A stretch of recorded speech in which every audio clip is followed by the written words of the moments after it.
Tom Swift and His Airship by Victor Appleton. Chapter 3. Whitewashed. "Let's tell your father, Tom," suggested Ned after a pause. "He'll know what to do." "No, I'd rather not," answered the young inventor quickly. "Dad has had trouble enough with these fellows, and I don't want him to worry any more.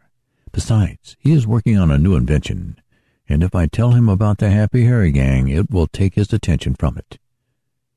"What invention is he planning now?"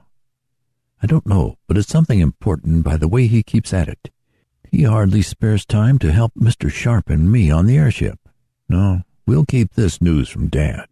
Then I'll inform the bank officials as you suggest. If the place was robbed, they might blame me.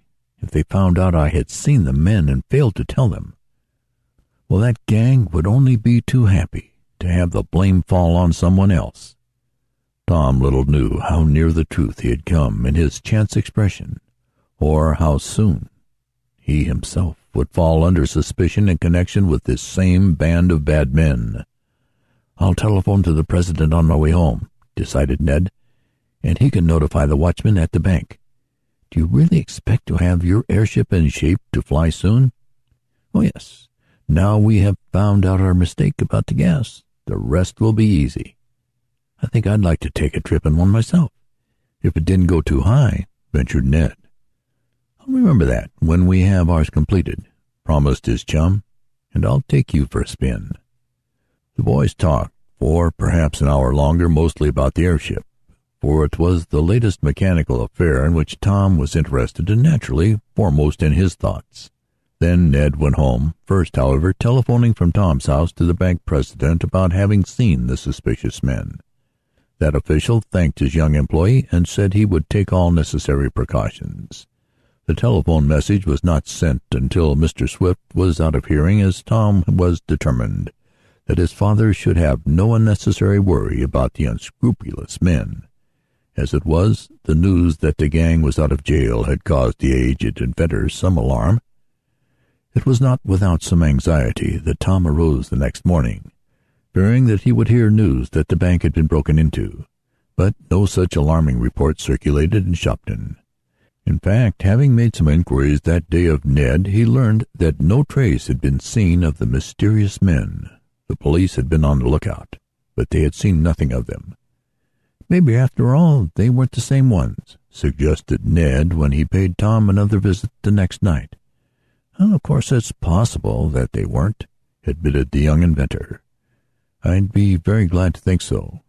Even if they were, your encounter with them may have scared them off, and that would be a good thing."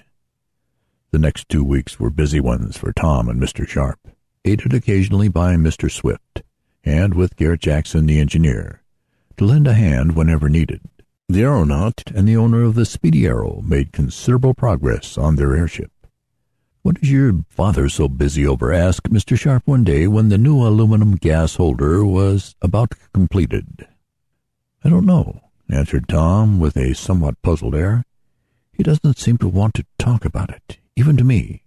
He says it will revolutionize travel along a certain line, but whether he is working on an airship that will rival ours or a new automobile I can't make out.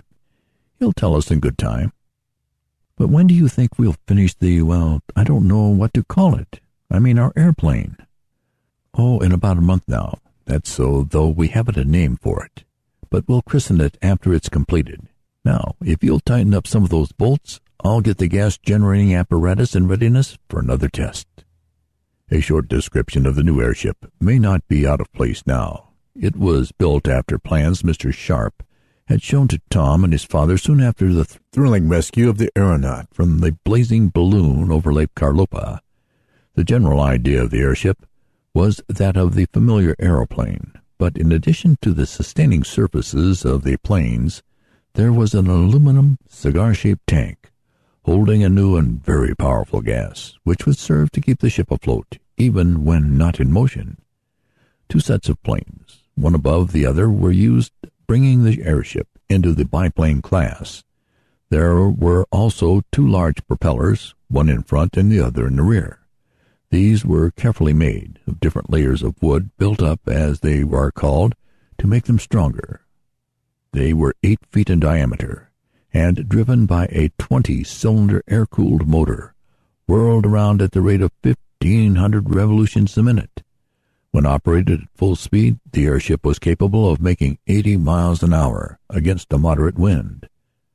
But if the use of the peculiarly shaped planes and the gas container with the secret but powerful vapor in it were something new in airship construction, so was the car in which the operator and travelers were to live during a voyage. It was a complete living room, with the engine and other apparatus, including that for generating the gas, in a separate compartment, and the whole was combined work of Tom and Mr. Sharp. There were accommodations for 5 persons, with sleeping berths, a small galley or kitchen where food could be prepared, and several easy chairs where the travelers could rest in comfort while skimming along high in the air, as fast as the fastest railroad train. There was room enough to carry stores for a voyage of a week or more, and enough gas could be manufactured aboard the ship, in addition to that taken in the aluminum case before starting, to sustain the ship for 2 weeks. The engine, steering apparatus, and the gas machine were within easy reach and control of the pilot, who was to be stationed in a small room in the bow of the ship. An electric stove served to warm the interior of the car and also provided means for cooking the food. The airship could be launched either by starting it along the ground on rubber-tired wheels, as is done in the case of the ordinary airplane, or it could be lifted by the gas, just as is done with a balloon. In short, there were many novel features about the ship. The gas test, which took place a few days later, showed that the young inventor and Mr. Sharp had made no mistake this time. No explosion followed, the needle valve controlling the powerful vapor perfectly. "Well," remarked Mr. Sharp one afternoon, "I think we shall put the ship together next week, Tom, and have a trial flight. We shall need a few more aluminum bolts, though, and if you don't mind, you might jump on your motorcycle and run to Mansburg for them. Merton's machine shop ought to have some." Mansburg was the nearest large city to Sharpton, and Merton was the machinist who frequently did work for Mr. Swift. "All right," agreed Tom. "I'll start now. How many will you need?" "Oh, a couple of dozen." Tom started off, wheeling his cycle from the shed where it was kept. As he passed the building where the big frame of the airship, with the planes and aluminum bag, had been assembled, he looked in. "We'll soon be flying through the clouds on your back," he remarked, speaking to the apparatus as if it could understand. "I guess we'll smash some records, too, if that engine works as well when it's installed as it does now." Tom had purchased the bolts and was on his way back with them when, as he passed through one of the outlying streets of Mansburg, something went wrong with his motorcycle. He got off to adjust it, finding that it was only a trifling matter, which he soon put right, when he was aware of a man standing observing him. Without looking up at the man's face, the young inventor was unpleasantly aware of a sharp scrutiny. He could hardly explain it, but it seemed as if the man had evil intentions toward him, and it was not altogether unexpected on Tom's part when, looking up, he saw staring at him Anson Morse, the leader of the gang of men who had caused such trouble for him. "Oh, it's you, is it?" asked Morse, an ugly scowl on his face. "I thought I recognized you." He moved nearer to Tom, who straightened up and stood leaning on his wheel. "Yes, it's me," admitted the lad. "I've been looking for you," went on Morse. "I'm not done with you yet, nor your father either." "Aren't you?" asked Tom, trying to speak coolly, though his heart was beating rather faster than usual. Morse had spoken in a threatening manner, and as the youth looked up and down the street, he saw that it was deserted, nor were there any houses near. "No, I'm not," snapped the man. "You got me and my friends in a lot of trouble, and—" "You didn't get half what you deserved," burst out Tom, indignant at the thought of what he and his father had suffered at the hands of the gang. "You ought to be in jail now, instead of out. And if I could see a policeman, I'd have you arrested for threatening me. That's against the law." "Huh! I suppose you think you know lots about the law," sneered Morse. "Well, I'd tell you one thing. If you make any further trouble for me, I'll make all the trouble I can," cried Tom, and he boldly faced the angry man. "I'm not afraid of you." "You'd better be." And Morse spoke in a vindictive manner. "We'll get even with you yet, Tom Swift. In fact, I've a good notion now to give you a good thrashing for what you've done." Before Tom was aware of the man's intention, Morse had stepped quickly into the street where the lad stood beside his wheel, and grasped him by the shoulder. He gave Tom a vicious shake.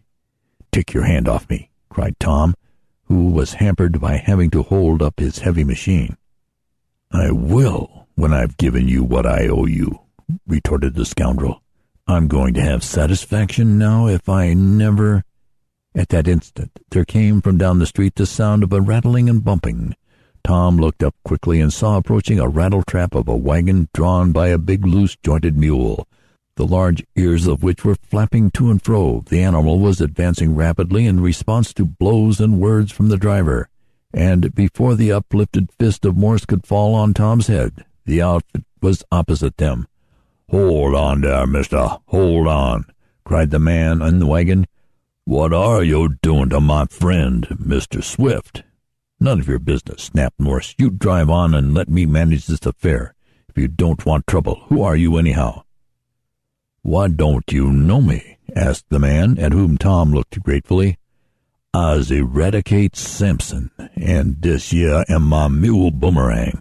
Whoa, Boomerang, I reckon you and I better take a hand in dis here argument." "Not unless you want trouble," cried Morse. "I don't mind trouble, not in the least," answered Eradicate cheerfully. "Me and Boomerang has had lots of trouble. We's used to it.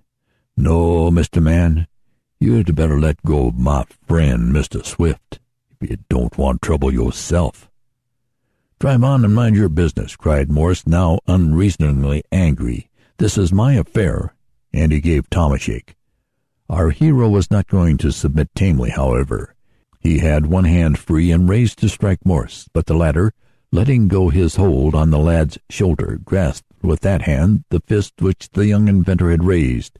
Then, with his other hand, the scoundrel was about to hit Tom.